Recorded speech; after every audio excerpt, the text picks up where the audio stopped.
Hello, my name is Melissa from the St. Catharines Public Library, and welcome to our first session of Book Cafe, a series where librarians will be sharing some of their favorite authors.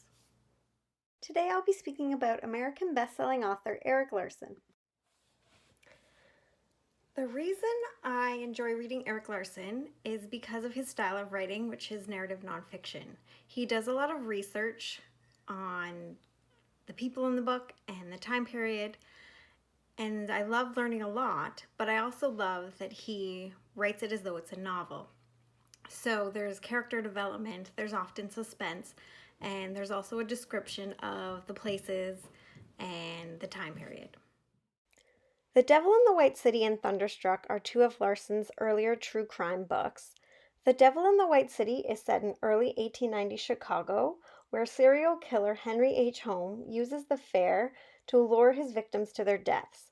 Larson interweaves the story of the fair itself and its architect Daniel Burnham, and the importance of the fair in helping America gain some recognition on the world stage.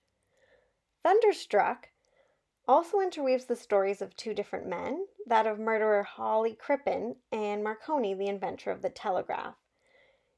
Larson writes a vibrant portrait of Edwardian London, Cape Cod, and Nova Scotia, and chronicles the greatest criminal chase of all time as Marconi's invention helps track the killer as he makes his escape across the Atlantic on a passenger liner.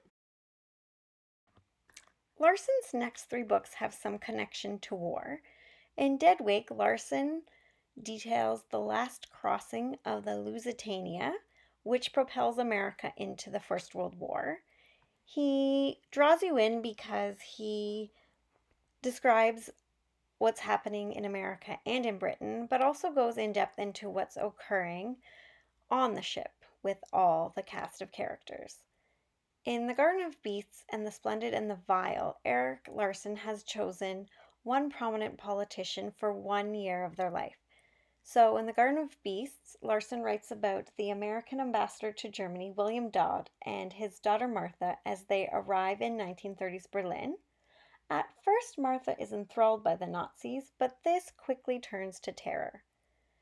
The Splendid and the Vile is a book about Churchill's first year as Prime Minister, so it very much talks about his leadership and also the Battle of Britain and how that affects the everyday person on the streets as well as Churchill himself and his family. And it very much encompasses keep calm and carry on. All the books I've spoken about today are available as ebooks and audiobooks through Cloud Library. Please join us for our next session of Book Cafe.